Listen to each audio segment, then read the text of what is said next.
Paragraph అంటారు. ఇప్పుడు ఈ 3వ అధ్యాయం 1 నుండి 8 వచనములు ఒక పారాగ్రాఫ్గా రాయబడతా వచ్చింది.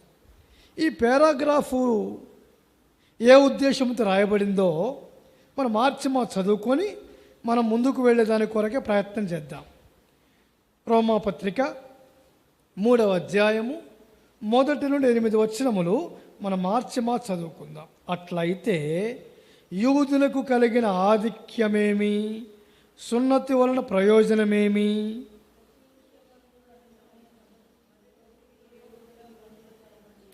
కొందరు అవిశ్వాసులైననేమి, వారు అవిశ్వాసులైనందున దేవుడు నమ్మదగిన వాడు కాకపోవునా అట్లనరాదు.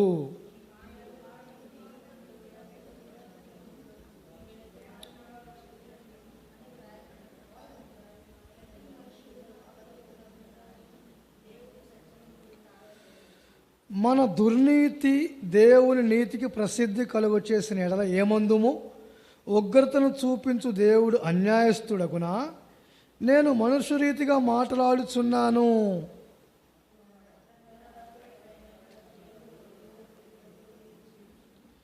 దేవునికి మహిమ కలుగునట్లు నా అసత్యము వలన దేవుని సత్యము ప్రబలించిన ఎడల నేనిక పాపినట్లు తీర్పు పొందనేలా?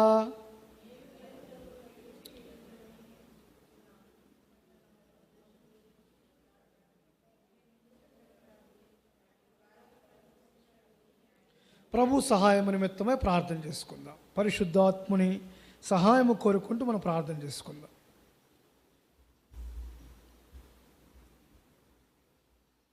భూమిని, ఆకాశమును, అందున్న సమస్తమును సృష్టించినటువంటి సృష్టికర్తమైన మా తండ్రి, పరిశుద్ధుడు పరిశుద్ధుడు పరిశుద్ధుడని దేవుని దూతల చేత కొనియాడబడుచున్న మా ప్రభువా, సర్వలోక నాథుడా, పరిశుద్ధుడు అయిన తండ్రి, ప్రకృతి మీద అధికారము కలిగిన మా ప్రభువా, నిన్న నేడు నిరంతరము జీవించు మా దేవా, మాట తప్పని మా ప్రభువా, మార్పు చెందని మా ప్రభువా, సర్వోన్నతమైన స్థలములో నివసించువాడా, మా రక్షకుడైన యేసు క్రీస్తు నామమును బట్టి స్తోత్రములు.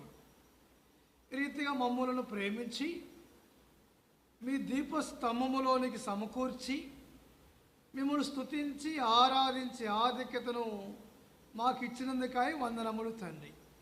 మీ సన్నిధికి మీ ప్రజలైన వారు రావటానికి చూపిన కృప అంతటిని బట్టి స్తోత్రములు. ఇంతవరకు పాటల ద్వారా మీ నామమును మేము స్తుతిస్తూ వచ్చినాం, అందుకొరకే వందనములు తండ్రి. రోమాపత్రిక 3వ అధ్యాయము ద్వారా మాతో మాట్లాడము. 1 నుండి 8 వచనములు మేము ధ్యానము చేయాలి ప్రభువా. మీరు మాట్లాడితే మేము నేర్చుకుంటాము, లేకపోతే మా జీవితములు శూన్యమే. కాబట్టి మా మా అవసరముల కొలది వాక్యమును విరిచి వడ్డించమని ప్రార్థిస్తూ ఉన్నాం. నిలబడుతున్న మీ దాసుడనైనా నా దగ్గర ఏమీ లేదు, అల్పుడను, జ్ఞానము కలిగిన ప్రజల ముందు వెర్రివాడను అనుపుకుంటూ ఉన్నాను. కనుక మీ సిలువ వెనుక దాచి మీ సిలువ రక్తములోనే నన్ను కప్పి వాడుకొను. మాకు కాదు యెహోవా, మాకు కాదు, నీ కృపా సత్యమును బట్టే మీ నామమునకే మహిమ తెచ్చుకొను. మీ ధర్మశాస్త్రములో నుండి ఆశ్చర్యమైన సంగతులు గ్రహించినట్లుగా మా కన్నులు తెరువుము. వారు కన్నులెత్తి చూడగా యేసు తప్ప ఏమీ కనబడన. కనుక మా ప్రభువుని దర్శించుకొని వాక్యపు వెలుగులో మా జీవితమును సరిచేసుకునే భాగ్యము దయచేసి మీరు మహిమ పొందుము. విశ్వాసము ద్వారా దృశ్యమైన అదృశ్యమైన చీకటి శక్తులు బంధిస్తూ మీ నిత్య నిబంధన రక్తమును కోరుకుంటూ మా రక్షకుడైన యేసుక్రీస్తు నామములోనే స్తుతించి ప్రార్థిస్తున్నాము తండ్రి, ఆమేన్. ఈ రోమాపత్రిక 3వ అధ్యాయము మనం ఆలోచన చేస్తే, ఈ రోమాపత్రిక 3వ అధ్యాయములో ముఖ్యాంశం ఏంటంటే మానవుని స్థితిగతి విముక్తి. ప్రతి అధ్యాయమునకు భక్తులు ఒక ముఖ్యాంశం ఇస్తారు. ఈ రోమాపత్రిక 3వ అధ్యాయము ముఖ్యాంశం ఏంటంటే మానవుని స్థితి, గతి, వారి విముక్తి. ఈ రోమాపత్రిక 3వ అధ్యాయములో క్రీస్తు నీతిమంతులుగా తీర్చువాడైన క్రీస్తు పాపులను ప్రేమించి నీతిమంతుడుగా తీర్చే క్రీస్తు అని రాయబడి ఉంటుంది. 24వ వచనం. ఈ 3వ అధ్యాయమునకు ప్రాముఖ్యమైన వచనం ఏంటంటే 24వ వచనమే ప్రాముఖ్యమైనది. కాబట్టి నమ్మువారు ఆయన కృపచేతనే క్రీస్తు యేసునందు విమోచనము ద్వారా నిర్హేతుముగా నీతిమంతులుగా తీర్చబడుచున్నారు. ఈ 3వ అధ్యాయమునకు ప్రాముఖ్యమైన వచనము, ఈ వచనం ఏంటంటే యేసుక్రీస్తు ప్రభువారు మానవులను నీతిమంతులుగా తీరుస్తాడు. ఈ రోమాపత్రిక 3వ అధ్యాయము 4 భాగములుగా చేయవచ్చు. మొట్టమొదటి భాగము 1 నుండి 8 వచనములు. ఇది యూదుల ఆక్షేపణలు. 2వ భాగము 9వ వచనము నుండి 18వ వచనం వరకు మానవుల స్థితి ఏంటంటే అందరూ పాపులే. 3వ భాగం ఏంటంటే 19వ వచనము నుండి 20వ వచనం వరకు మాత్రమే అందరూ శిక్షకు పాత్రులే. 4వ భాగం ఏంటంటే 21వ వచనము నుండి చివరి వరకు అనగా 31వ వచనం వరకు విముక్తి, నీతిమంతులుగా తీర్చబడుట. మానవుడు పాపము నుండి విడిపించబడి నీతిమంతులుగా తీర్చబడుట అని ఈ 3వ అధ్యాయమును 4 భాగములుగా విభాగించవచ్చును. ఇప్పుడు ఈనాడు మనము బైబిల్ పఠనము కొరకై మొట్టమొదటి భాగమును మనం జ్ఞాపకము చేసుకుందాము. ఈ 3వ అధ్యాయము 8 వచనములు ఆలోచన చేస్తే ఇది యూదుల ఆక్షేపణలు. ఈ ఆక్షేపణల మొట్టమొదటి మాట ఏంటంటే ఈ యూదులకు దేవోక్తులు ఇవ్వబడుతూ వచ్చినాయి. 3వ అధ్యాయము 2వ వచనము. ఈ 3వ అధ్యాయములో 8 వచనములు అనగా ఈ పారాగ్రాఫ్ని ఆలోచన చేస్తే 3 భాగములుగా మనం చేయవచ్చు. ఇందులో మొట్టమొదటి భాగం ఏంటంటే ఈ యూదులకు దేవోక్తులు వారి వస్త్రము చేయబడుతూ వచ్చాయి. రండి 3వ అధ్యాయము 1-2 వచనములు. యూదుకు కలిగిన ఆధిక్యతమేమి, ప్రయోజనమేమి? ప్రతి విషయమందు అధికమే. మొదటిది దేవోక్తులు యూదుల పరము చేయబడెను. ఇది మొట్టమొదటి భాగం. దేవోక్తులు యూదుల పరము చేయబడినాయి. దేవోక్తులు యూదుల వశములో ఉంటూ ఉన్నాయి. దేవోక్తులు అనగా ఏమిటి? దేవుని ద్వారా ఉపదేశించబడిన మాటలు, దేవుడు ఉపదేశించే ఉపదేశము, దేవుని ద్వారా వెళ్ళిన మాట, దేవుని ప్రవక్తల నుండి వచ్చినటువంటి మాట, దీనినే దేవోక్తులు అన్నారు. దేవుని ద్వారా వచ్చే ఉపదేశము దేవోక్తి. ఈ దేవోక్తులు యూదుల వశము చేయబడుతూ వచ్చాయి. అందునిమిత్తమై వారు ధర్మశాస్త్రమును అధికముగా ప్రేమిస్తూ వచ్చినారు. రండి చూద్దాం లేఖన భాగములో నుండి.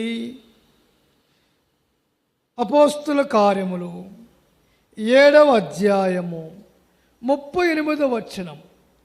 ఇది పరిచయం. మనకి అనేక పర్యాయములు మనం ఆలోచన చేస్తూ ఉంటాం. అపోస్తుల కార్యములు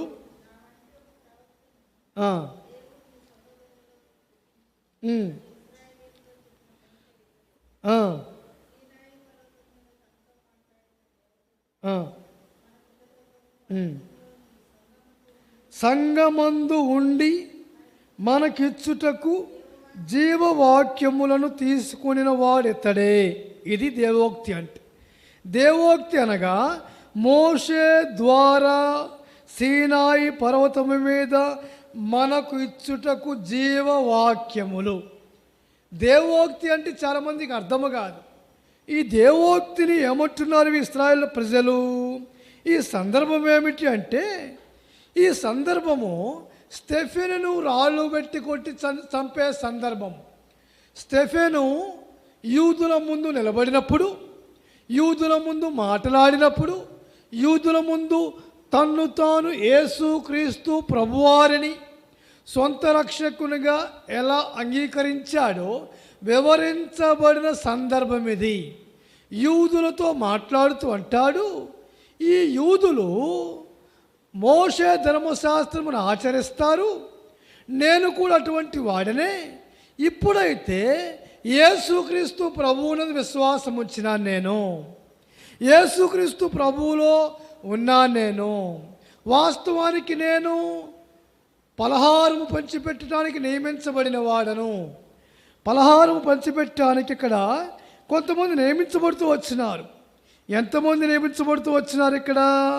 రండి, అపోస్తలుల కార్యములు 6వ అధ్యాయము.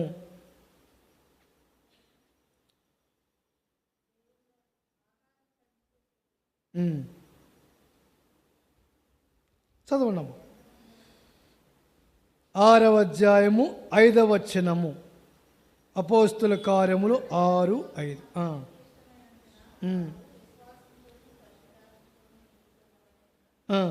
స్టెఫనును, ఫిలిప్పు, ప్రోకరు, నికానోరు, తీమోను, పర్మెనాసు, యూదుల మత ప్రవిష్టుడగు అంత్యొకయు, నికోలాను అనువారిని ఏర్పరచుకొని. ఈ సందర్భాన్ని బట్టి మనం ఆలోచన చేస్తే 3వ వచనము 6:3. కాబట్టి సహోదరులారా, ఆత్మతోనూ జ్ఞానముతోనూ నిండుకొని మంచి పేరు పొందిన 7 మనుషులను మీలో ఏర్పరచుకొనుడి. మేము వారిని ఈ పనికి నియమింతుము. ఈ పనికి నియమింతుము. ఏ పనిది? పరిచర్య చేసే పనిది. ఏ పనిది? ఆహారము పంచిపెట్టే పని. ఈ పని కొరకై అప్పుడు అపోస్తులు ప్రత్యేకించబడిన వారు ప్రార్థన చేసి 7 నియమించారు. 7 బాధ్యత ఏంటి? ప్రజలకు ఆహారం పంచిపెట్టుట, వాక్యముతో పరిచర్య చేయుట, పరిచారకులుగా నియమించబడుట వీరు. ఈ పరిచారకులుగా నియమించబడిన వారిలో స్టెఫెను ఉన్నాడు. ఈ స్టెఫెను ఈ ఆహారం పంచిపెట్టము కాదు, నేను నిజమైన యేసుక్రీస్తు ప్రభువారిని అంగీకరించాలి, ఆయనే నిజమైన దేవుడు అని తెలుసుకుంటూ వచ్చాడు. అని తెలుసుకొని 7వ అధ్యాయములో ఇశ్రాయేలు ప్రజల చరిత్ర అంతా చెప్తూ ఉన్నాడు. ఎప్పుడైతే యేసుక్రీస్తు ప్రభువారిని స్టెఫెను సొంత రక్షకునిగా అంగీకరించినారో, ఈ స్టెఫెనును యూదుల ముందు నిలబెడుతూ వచ్చారు. యూదుల ముందు నిలబెట్టి అక్కడ రాజుగారి ముందు నిలబెడుతూ ఉన్నాడు. అప్పుడు స్టెఫెను మాట్లాడుతూ ఉన్నాడు, అయ్యా యూదులారా, మీరు దేవోక్తులలో ఇష్టము కలిగిన వారు. మోషే మీకు సీనాయి పర్వతమే ధర్మశాస్త్రం ఇచ్చినాడు. మీరు ఈ జీవవాక్యముల ప్రకారముగా జీవిస్తూ ఉన్నారు. ఇది మంచిదే. నేనైతే యేసు ప్రభువు నందు విశ్వాసం ఉంచాను. మీరు యూదులు కాబట్టి జీవవాక్యములు మీరు అనుసరిస్తూ ఉన్నారు, మంచిదే. కానీ నేనైతే ప్రభువుతో మాట్లాడుతూ ఉన్నాను. ప్రభువుని సొంత రక్షకు అంగీకరించినాను. ఎప్పుడైతే మోషే ధర్మశాస్త్రము జీవవాక్యము కాదని, యేసుక్రీస్తు ప్రభు దేవుడు అని యూదుల ముందు ఎప్పుడైతే స్టెఫెను చెప్తూ ఉన్నాడో బహిరంగంగా, అప్పుడు రాళ్ళు పెట్టి కొట్టి చంపారు. అంటే యేసుక్రీస్తు ప్రభువారిని యూదులు దేవునిగా అంగీకరించలేదు. యేసుక్రీస్తు ప్రభువారిని యూదులు ప్రభువుగా, తండ్రిగా అంగీకరించకుండా దేవోక్తులను మాత్రమే అంగీకరిస్తూ వచ్చినారు. అంటే మొట్టమొదట యూదులకు ఆక్షేపణలు ప్రాముఖ్యమైనది ఏంటంటే, వీరికి దేవోక్తులు ఇవ్వబడుతూ వచ్చినాయి. ఈ దేవోక్తులు కాదని స్టెఫెను ఎప్పుడైతే యేసుక్రీస్తు ప్రభువారి నుంచి ఆత్మతో, పరిశుద్ధాత్మతో నింపబడిన వాడై ప్రకటిస్తూ వచ్చినాడో, అప్పుడు రాళ్ళు పెట్టి కొట్టి చంపుతూ వచ్చినారు. అనగా యూదులు యేసుక్రీస్తు ప్రభువారిని ఏమాత్రం అంగీకరించలేని వారిగా ఉంటున్నారు. వారు ఎల్లప్పుడూ దేవోక్తులను మాత్రమే అంగీకరించేవారిగా ఉంటారు. ఇది మొట్టమొదటి అనుభవం. ఈ దేవోక్తుల వల్ల ఉపయోగం ఏముంది? ఈ దేవోక్తులు అనుభవించినప్పటికీ వీరు కొంతమంది విశ్వాసులుగా ఉన్నారు, కొంతమంది అవిశ్వాసులుగా ఉన్నారు. వారి జీవితంలో నష్టం ఇదే. రండి, రోమా పత్రిక 3వ అధ్యాయము 3వ వచనము. కొందరు అవిశ్వాసులైననేమి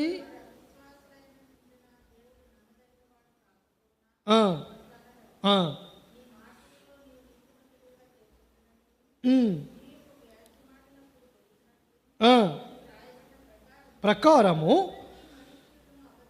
కానీ చాలమ్మా. ఇది రెండవ అనుభవం జ్ఞాపకం చేస్తూ ఉంటే వీరు యూదులు దేవోక్తులు నమ్ముతూ ఉన్నారు.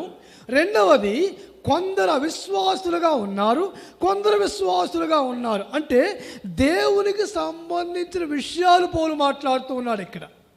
మనుషులకు సంబంధించిన విషయము ఒకటి, రెండవది దేవునికి సంబంధించిన విషయము యూదులతో ప్రస్తావిస్తున్నాడు. మొట్టమొదటి ఏం చెప్తూ ఉన్నాము మనము? దేవోక్తులు యూదుల వశము చేయబడుతూ వచ్చినాయి. రెండవది, దేవుని గొప్పతనమును వారికి చెప్తూ ఉన్నాడు. ఏమో చెప్తూ ఉన్నాడు? దేవుడు నమ్మదగిన దేవుడు కాకపోవునా? అంటే ఏంటి? మీరైతే ధర్మశాస్త్రమును దేవోక్తులను జీవవాక్య ప్రకారముగా జీవిస్తూ ఉన్నారు, మంచిదే. అయినా మీలో కొంతమంది అవిశ్వాసులు ఉన్నారు. అనగా ధర్మశాస్త్రము యందు నమ్మిక ఉంచని వారు ఉన్నారు, ధర్మశాస్త్రమును నమ్మేవారు కూడా ఉన్నారు. ఎవరిలో? యూదులైన మీలోనే అవిశ్వాసులు ఉన్నారు, విశ్వాసులు ఉన్నారు. మీరు అవిశ్వాసులు ఉన్నా, విశ్వాసమును కాపాడుకోలేకపోయిన వారు ఉన్నా, దేవుడైతే నీతిమంతుడు. మీరు నమ్మినా నమ్మకపోయినా ప్రభు అయిన యేసుక్రీస్తు వారు నీతిమంతుడైన దేవుడు. ఇది రెండవ విషయం. అంటే దేవుని గొప్పతనమును పౌలు యూదులకు ఈ 3వ అధ్యాయములో వివరిస్తూ ఉన్నాడు. దేవుని గొప్పతనం ఏంటి? మీ భక్తి జీవితం ఎలా ఉన్నప్పటికీ, మీ విశ్వాసము ఎలా ఉన్నప్పటికీ దేవుడు నమ్మదగిన దేవుడు. 4వ వచనము కింద భాగములో దేవుడు సత్యవంతుడు. అంటే మీ భక్తి జీవితం ఎలా ఉన్నా, మీ భక్తి జీవితంలో దేవోక్తులు మీకు ఉన్నా, దేవోక్తుల ప్రకారము మీరు జీవిస్తున్నా, మీలో కొంతమంది అవిశ్వాసులుగా ఉన్నారు, మీలో కొంతమంది విశ్వాసమును కాపాడుకుంటున్నారు, మంచిదే. మీ విశ్వాసమును బట్టి మీకు తీర్పు తీరుస్తాడు ఆయన. అయితే ఈ దేవుడు ఏ దేవుడు? ఈ దేవుడు నమ్మదగిన దేవుడు. ఏ దేవుడు? ఈ దేవుడు నీతిమంతుడైన దేవుడు. ఏ దేవుడు? ఈ దేవుడు సత్యవంతుడైన దేవుడు. దేవుని ప్రాముఖ్యత యూదులకు పౌలు ఈ 3వ అధ్యాయములో వివరిస్తున్నాడు. దేవుని యొక్క విశిష్టమైన లక్షణమును పౌలు ఈ పత్రికలో యూదులకు బోధిస్తూ ఉన్నాడు. మీ భక్తి జీవితం మంచిదే, కానీ దేవుడైతే నమ్మదగిన దేవుడు. ఆయన. ఇంకా పౌలు ఒక మాట అంటాడు, మొదటి దశలోనికైలకు రాసిన పత్రిక, దశలోనికైలకు రాసినటువంటి మొదటి పత్రిక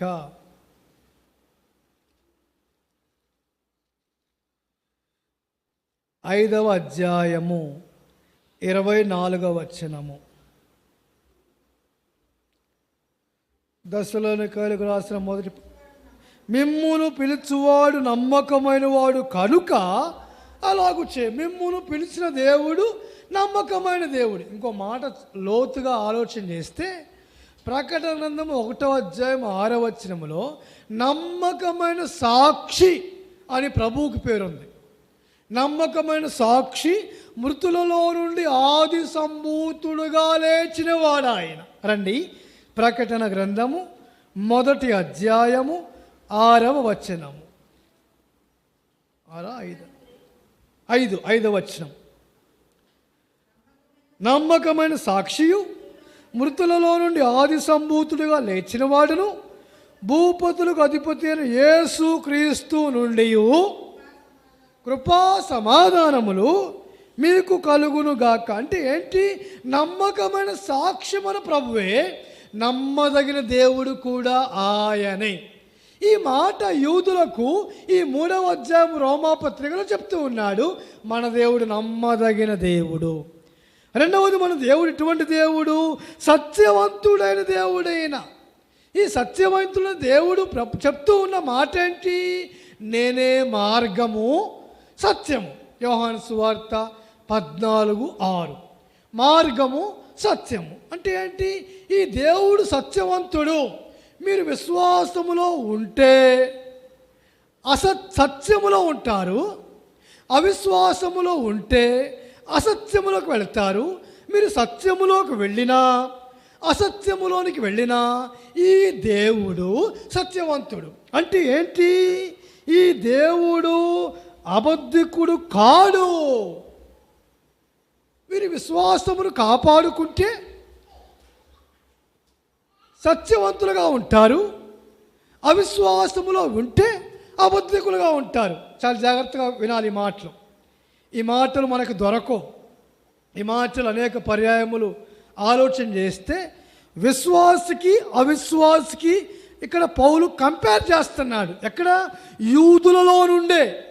బయట ప్రపంచంలో జోలికి వెళ్ళలేదండి. ఇక్కడ బయట ప్రపంచము జోలికి పౌలు వెళ్ళాల. యూదుల ఆక్షేపణలు అని టైటిల్ ఎందుకు పెడతా వచ్చానంటే, దీన్ని ధ్యానం చేస్తున్నప్పుడు ఎందుకు పౌలు ఈ మాటలు మాట్లాడుతూ వచ్చాడు అని ధ్యానం చేస్తూ వచ్చాను. నేను ధ్యానం చేస్తూ వచ్చినప్పుడు పరిశుద్ధాత్ముడు నాకు బయలుపరుస్తున్న మాట ఏంటంటే, అవిశ్వాసులు అవిశ్వాసములో ఉండి అబద్ధములు జరిగిస్తారు, విశ్వాసమును కాపాడుకుంటూ సత్యము జరిగిస్తాడు. కాబట్టి మనుషులు అబద్ధికులు, దేవుడు సత్యవంతుడు కాకపోవును అనే మాట పరిశుద్ధాత్ముడు బయలుపరుస్తూ వచ్చాడు. ఈనాడు అంతే కదా. సమాజంలో మనము గమనిస్తూ ఉంటే విశ్వాసులేమో ఎల్లప్పుడూ సత్యమునే మాట్లాడతారు. విశ్వాసులేమో ఎల్లప్పుడూ హెబ్రీ పత్రిక 12వ అధ్యాయము 2వ వచన ప్రకారముగా విశ్వాసమును కర్తయు కొనసాగించు యేసు వైపు చూస్తూ పరుగు పందెములో ఓపికగా పరిగెత్తుతారు. అవిశ్వాసులైతే వెనకడుగు వేస్తారు, అసత్యమును ప్రేమిస్తారు, అబద్ధమును ప్రేమిస్తారు. దాని ద్వారా ప్రకటన గ్రంథము 20వ అధ్యాయము 8వ వచన ప్రకారముగా అగ్ని గంధకములతో మండు గుండములో పాలు పొందుతారు. ఇది 2వ మరణం. విశ్వాసికి వ్యత్యాసం అర్థమైందనుకుంటాను. విశ్వాసి రక్షించబడిన తర్వాత ఎఫెసీ పత్రిక 2:8 ప్రకారముగా విశ్వాసము ద్వారా కృపచేత రక్షించబడిన మనము విశ్వాసమును కాపాడుకుంటూ ఎల్లప్పుడూ సత్యమును జరిగిస్తాం. అంటే మన నోట అబద్ధములు ఉండవు. అవిశ్వాసులైతే అసత్యమును ప్రేమిస్తారు, అవిశ్వాసులైతే అబద్ధమును ప్రేమిస్తారు.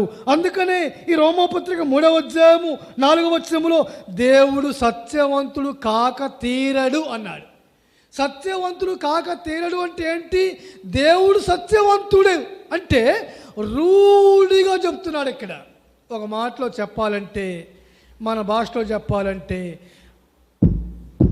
బల్లగుద్ది చెప్తున్నాడు. అంటే ఖచ్చితముగా ఒక్కానిస్తున్నాడు, ఖచ్చితముగా నిరూపిస్తున్నాడు, ఖచ్చితముగా చెప్తున్నాడు. దేవుడు సత్యవంతుడు, దేవుడు అబద్ధికుడు కాదు. మీ భక్తి జీవితంలో మీరు అవసరమును బట్టి విశ్వాసులుగా ఉంటారు, అవసరమును బట్టి అవిశ్వాసులుగా ఉంటారు. మీరు అవిశ్వాసులుగా ఉన్నా విశ్వాసులుగా ఉన్నా దేవుడైతే సత్యవంతుడు. అంటే నేను ఖచ్చితంగా చెప్తున్నాను, నా దేవుడు సత్యవంతుడు. నేను ఖచ్చితంగా చెప్తున్నాను, నా దేవుడు అబద్ధికుడు కాదు, నా దేవుడు అబద్ధికుడు కానే కాదు అని ఖచ్చితముగా పౌలు ఎక్కడ సంబోధిస్తున్నాడు. ఇది రెండవ అనుభవం. ఇప్పుడు ఈ అనుభవం గురించి మనం నేర్చుకోవాల్సింది ఏంటి? మన జీవితంలో ఉంటే విశ్వాసిగానైనా ఉండాలి, లేకపోతే అవిశ్వాసిగా అయినా ఉండాలి. విశ్వాసికి అవిశ్వాసికి పోలిక ఎక్కడా? కొరింథీ పత్రికలు కూడా రాయబడతా వచ్చింది. విశ్వాసికి అవిశ్వాసికి పొంతన ఎక్కడా ఉందంటారా? లేదు. విశ్వాసి విశ్వాసిగానే ఉండాలి, అవిశ్వాసి అవిశ్వాసిగానే ఉండాలి. విశ్వాసికి అవిశ్వాసికి పొందిక లేదు. ఈనాడు క్రైస్తవ జీవితంలో అనేక పర్యాయములు విశ్వాసం నష్టపోవడానికి కారణం ఏంటంటే విశ్వాసి అవిశ్వాసిని వివాహం చేసుకుంటూ ఉన్నాడు. దాని ద్వారా ఆచారములోకి వెళుతూ ఉన్నాడు. ఉదాహరణకు జ్ఞాపకం చేస్తే ఇశ్రాయేలు రాజు ఆహాబు, తర్వాత యోధారాజు. ఎవరు యోధారాజు? రండి చూద్దాం. మొదటి రాజుల గ్రంథము 22వ అధ్యాయము 2-3 వచనములు. 3వ సంవత్సరమందు యోధారాజు అయిన యెహోషాపాతు బయలుదేరి ఇశ్రాయేలు రాజు వద్దకు రాగా, ఇశ్రాయేలు రాజు తన సేవకులను పిలిపించి, రామోత్గిలాదు మనదని మీరు ఎదుగుదురు, అయితే మనము అరాము రాజు చేతిలోని దాన్ని తీసుకొనక ఊరకున్నామని చెప్పి, యుద్ధము చేయుటకు నాతో కూడా నీవు రామోత్గిలాదు వచ్చేదవా అని యెహోషాపాతును అడిగాను. అందుకు యెహోషాపాతు, నేను నీవాడనే, నా గుర్రములు నీ గుర్రములే అని ఇశ్రాయేలు రాజుతో చెప్పాను. ఈ సందర్భాన్ని బట్టి ఆలోచన చేస్తే ఇప్పుడు విశ్వాసి అవిశ్వాసి, ఇశ్రాయేలు రాజు యోధారాజు యెహోషాపాతు, ఇశ్రాయేలు రాజు ఏమో ఆహాబు. ఇప్పుడు విచారం చేస్తున్నాడు. మనము యుద్ధానికి వెళదాము, గెలుస్తామా ఓడిపోతామా విచారించండి అన్నాడు. విచారించినప్పుడు ఏమంటున్నాడు? అందరూ అనుకూలముగా మాట్లాడతారు, కానీ ఇక్కడ మీకాయా అనే ప్రవక్త ఉన్నాడు, వాడు యెహోవా ప్రవక్త, వాడు ఏం చెప్తే అదే జరిగింది అన్నాడు. రండి చూద్దాం. చాలమ్మా. ఇప్పుడు జ్ఞాపకం చేస్తూ ఉంటే యుద్ధానికి వెళతానికి ఒకడున్నాడు, మీకాయా అనే ప్రవక్త ఉన్నాడు, అతడు ఏమి సెలవిస్తాడో జరిగిద్ది, కానీ అతడు ఎప్పుడు నా గురించి మేలే మాట్లాడడు, కీడే మాట్లాడతాను. అంటే ఏంటి?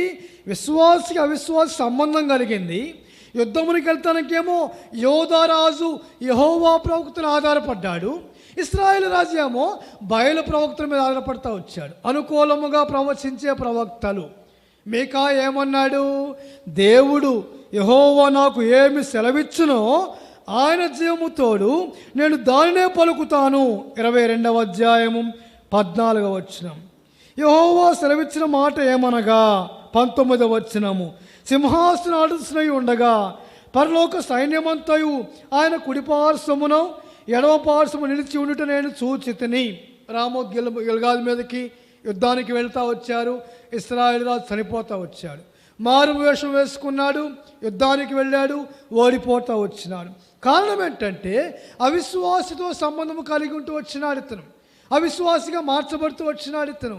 విశ్వాసిగానేమో యోధారాజు యెహోషాపాతు ఉంటే, అవిశ్వాసిగా ఇశ్రాయేలు రాజు అయినటువంటి ఆహాబు ఉంటూ ఉన్నాడు. దాని ద్వారా నష్టం ఏంటి? ఆహాబు జీవితంలో మరణిస్తూ వచ్చినాడు. ఆ చాప్టర్ అంతా మీరు ఖాళీ టైంలో చదవండి, మీకు స్పష్టముగా క్లియర్గా అర్థమైంది విశ్వాసికి అవిశ్వాసికి వ్యత్యాసం. సమయము మనకు కొద్దిగా ఉన్నది కనుక నేను క్లుప్తముగా వివరిస్తూ వచ్చినాను. ఇప్పుడు సందర్భాన్ని బట్టి ఆలోచన చేస్తే యుద్ధానికి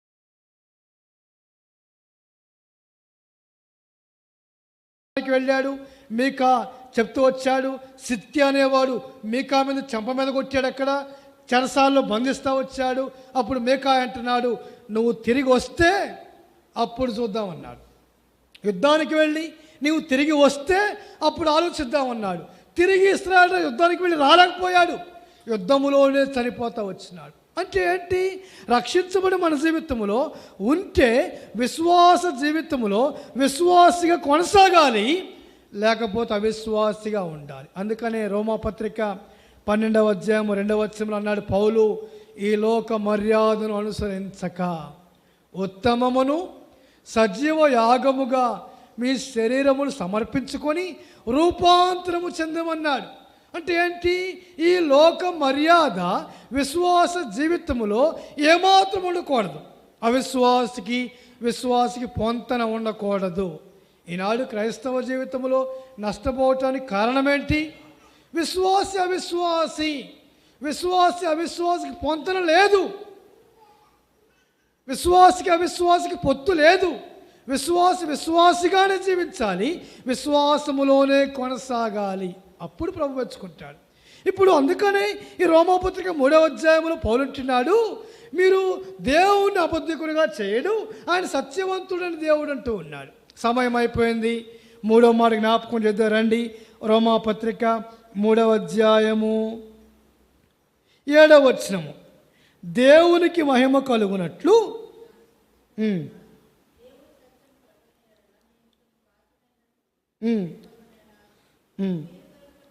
మేలు కలుగుటకు కీడు చేయుదమని మేము చెప్పుచున్నామని దూషించి చెప్పుచున్న ప్రకారము మేమెందుకు చెప్పరాదు? శిక్షావిధి న్యాయమే. 3వది, మేలు కలుగుటకు కీడు చేయుదమని పౌరులు దూషిస్తున్నారు. ఇక్కడ మమ్మును దూషిస్తున్నారు. మేము మీకు కీడు చేసేవాళ్ళము కాదు, మేలు చేసేవాళ్ళమే. కొన్ని పర్యాయములు కీడు మేలుగా మార్చబడుతుంది. కీడు మేలుగా మార్చబడటానికి ఎగ్జాంపుల్ ఆలోచన చేస్తే ఏముంది మనకు ఎగ్జాంపుల్? నయోమి జీవితంలో కీడు జరిగింది. రూతు గ్రంథము మనం ఆలోచన చేస్తే రూతు గ్రంథము 4 అధ్యాయాలు ఉన్నాయి. ఈ 4 అధ్యాయాలు మనం జాగ్రత్తగా ఆలోచన చేస్తే నయోమి కీడు జరిగింది. ఎందుకు కీడు జరిగింది? ఈవిడికి బెత్లెహేము నుండి మోయాబు దేశానికి వెళ్ళింది. బెత్లెహేము దేవుని చేత దీవించబడిన స్థలం ఇది. మోయాబు పాపములకు సాదృశ్యము, మోయాబు గర్విష్ఠురాలకు సాదృశ్యము. బెత్లెహేములో కరువు వచ్చిందని బెత్లెహేము నుండి మోయాబు దేశానికి వెళ్ళింది. వెళ్ళేటప్పుడు ఏం జరిగింది? భర్త ఉన్నాడు, 2 కుమారులు ఉన్నారు. జాగ్రత్తగా ఆలోచన చేయండి. భర్త ఉన్నాడు, 2 కుమారులు ఉన్నారు. కరువు వచ్చినా, శ్రమ వచ్చినా, నిందొచ్చినా, అవమానం వచ్చినా బెత్లెహేములోనే కాపురం ఉండాలి. ఈ మాట జాగ్రత్తగా విందాం. శ్రమ వచ్చినా, ఇరుకొచ్చినా, ఇబ్బంది వచ్చినా బెత్లెహేములోనే కాపురం ఉండాలి. బెత్లెహేము దేవుని నివాస స్థలము. బెత్లెహేము యేసుక్రీస్తు ప్రభువారు జన్మించిన స్థలం ఇది. ఈ స్థలములో ఏమిటి కాపురం ఉండకుండా ఇక్కడ కరువు వచ్చిందని చెప్పేసి మోయాబు దేశానికి వెళ్ళింది. జరిగిందేంటి? సమస్తము కీడొచ్చేస్తా వచ్చింది. కీడంటే అక్కడ 10 సంవత్సరములు కాపురం ఉంది ఆవిడ. ఈ 10 సంవత్సరములలో భర్త చనిపోయాడు, 2 కుమారులు చనిపోయాడు. మోయాబు స్త్రీలను పెళ్లి చేసుకుంది. బెత్లెహేములో ఉంటే బెత్లెహేములోని వారినే కోడళ్ళగా నయోమి తెచ్చుకుని ఉండేది. ఇప్పుడు నయోమికి కోడళ్ళు ఎవరు అంటే మోయాబీయురాలు వచ్చారు. ఈ మోయాబీయురాలు గర్విష్ఠురాలుగా ఉంటూ ఉన్నారు. ఇది కీడు. అందుకే నా నయోమి అంది, మీరు నన్ను నయోమిని పిలవద్దు, మారా అని పిలవండి. నా జీవితము చేదైపోయింది, నా జీవితము కీడుకు లోబడింది. నేను శ్రేష్టమైన దేశాన్ని వదిలిపెట్టి వచ్చినాను. ఇక్కడ నా జీవితంలో ఈ 10 సంవత్సరముల కాలములో నా భర్త చనిపోయాడు, నా 2 కుమారుడు చనిపోయాడు. ఇది నా కీడుకే జరుగుతూ వచ్చింది. కానీ ఈ కీడు మేలుగా మార్చబడింది. ఎలాగా? రూతు అనే ఆవిడ, రూతు అనే మోయాబీరాలు, రూతు అనే మోయాబీ స్త్రీ నయోమి వెంట వస్తా, నీ జనమే నా జనము, నీ దేవుడే నా దేవుడు, నీ ఉండు చోటు నేను ఉంటాను, నీవు మనిస్తేనే నేను మనిస్తాను, యెహోవా జీవము తోడు, దేవుడు నీకు నాకు సాక్షి అని ఎప్పుడైతే ఈ నయోమిని రూతు వెంబడిస్తూ వచ్చిందో అప్పుడు నయోమి కీడు మేలుగా మార్చబడింది. నయోము కీడు తొలగించబడుతూ వచ్చింది. నయోము కీడు తీసివేయబడి మేలు చేయబడుతూ వచ్చింది. నయోమి జీవితంలో మరలా కుటుంబమును సంపాదించుకుంది. నయోమి జీవితంలో రూతు ద్వారా, బోయజు ద్వారా ఓబద్యాను దేవుడు ఆ కుటుంబంలో బహుమతిగా ఇస్తూ వచ్చినాడు. ఓబద్యా నుండి యెషయా వచ్చినాడు, యెషయా కుమారుడైన దావీదు వచ్చినాడు, దావీదు వంశంలో నుండి యేసుక్రీస్తు ప్రభువారు వస్తూ వచ్చినారు. మత్తయి సువార్త మొదటి అధ్యాయములో యేసుక్రీస్తు ప్రభు వంశావళి, ఆ వంశావళిలో రూతు, బోయజు పేర్లు పరిశుద్ధాత్మ దేవుడు లిఖిస్తూ వచ్చినాడు. చూడండి, నయోమి కీడు జీవితము మేలుకరముగా మార్చబడుతూ వచ్చింది. అందుకని పౌలంటాడు ఈ పత్రికలో, రోమాపత్రిక 3వ అధ్యాయములో, నేను మీకు కీడు చెప్పే సంగతులు చెప్పను, మేలు చెప్పే సంగతులు చెప్తున్నాను, కానీ మీరు నన్ను దూషిస్తారు. నిజమే కదండి. ఈనాడు మేలు చేస్తే దూషిస్తారు సమాజంలో. వాక్యము ఉన్నది ఉన్నట్టుగా చెప్తే ఆ సంఘములో విశ్వాసులు ఉండరండి. వాక్యము మనుషుల మెప్పు కొరకు చెప్తే, కల్పన కథలు దూరద చెవులు గల వారికి చెప్తే ఆ సంఘమంతా విస్తరించబడింది. ఉన్నది ఉన్నట్టుగా నువ్వు తప్పు చేస్తున్నావు, నువ్వు జాగ్రత్తగా ఉండు అంటే ఉన్నది ఉన్నట్టుగా చెప్తే ఆ సేవకుడు ఆ సంఘానికి నచ్చడం. ఇప్పుడు పౌలు అంటున్నాడు, నేను మీకు మేలు చేస్తున్నాను, నేను కీడు చేయను, కానీ మీరు నన్ను దూషిస్తున్నారు. మీరు నన్ను దూషిస్తున్నారు కనుక మీ విషయంలో దేవుడే తీర్పు తీరుస్తాడు. అంటే మీ క్రియల చొప్పున మీకు ప్రతిఫలం ఇవ్వబడుతుంది. చదువుదామా, రండి ముగించుకుందాం, టైం అయిపోయింది. 3వ అధ్యాయము 8వ వచనము.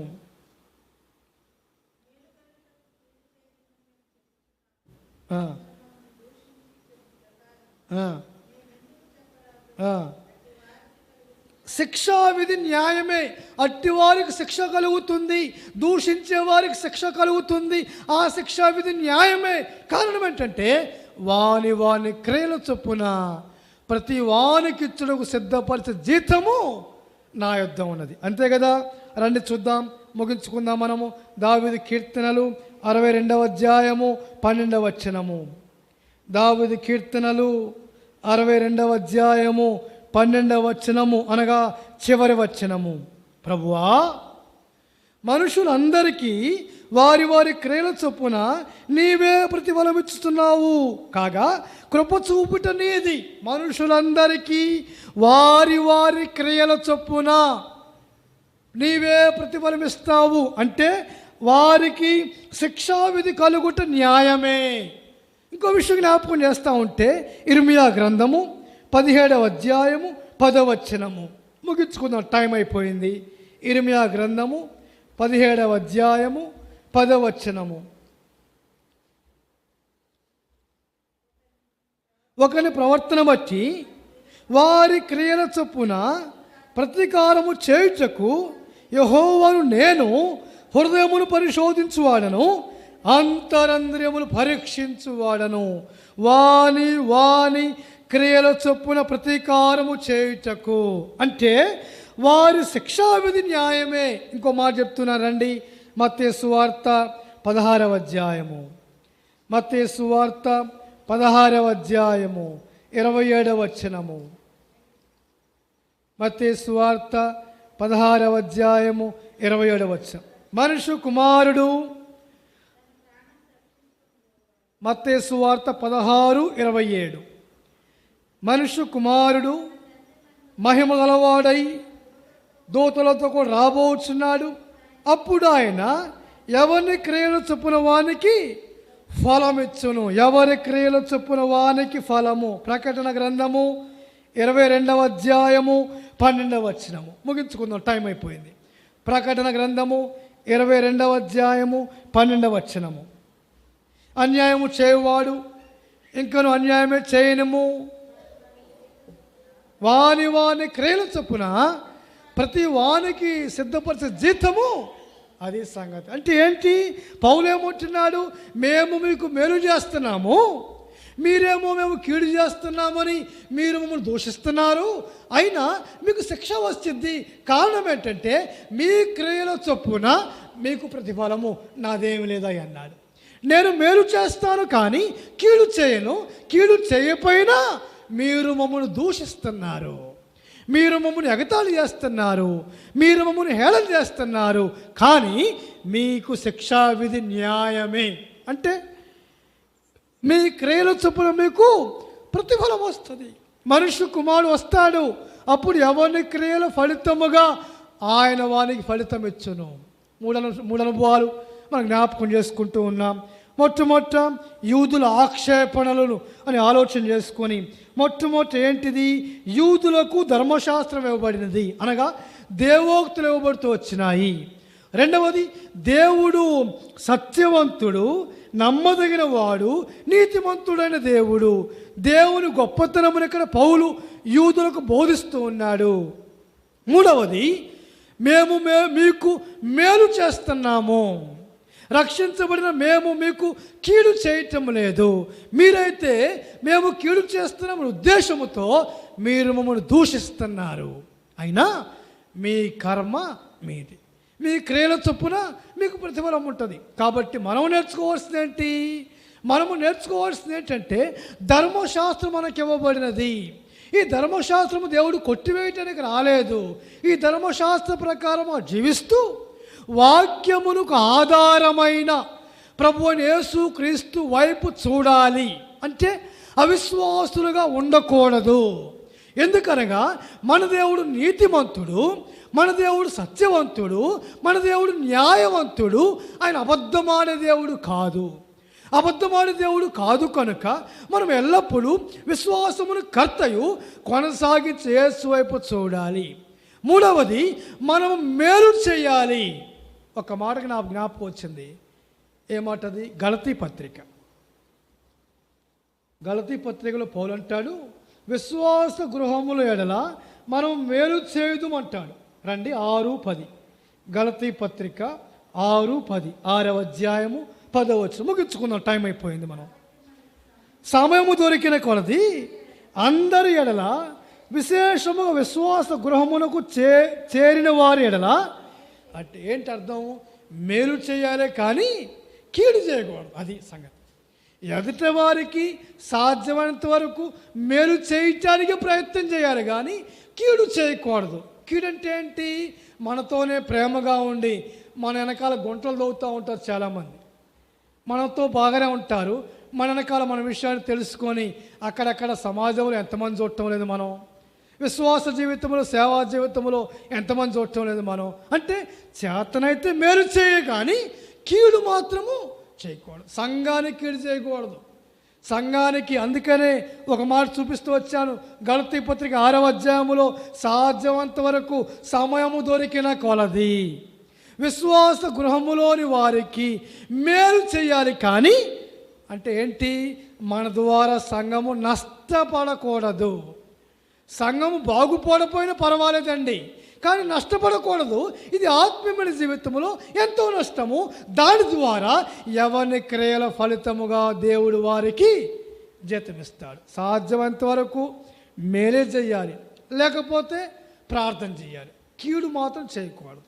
ఇది ప్రమాదం. ఎందుకంటే మత్తయి సువార్త 16వ అధ్యాయంలో మనుష్య కుమారుడు వచ్చినప్పుడు ఎవరి క్రియల చొప్పున వానికి ప్రతిఫలం ఇస్తాడు. ప్రార్థన చేసుకుందాం, మోకరించండి.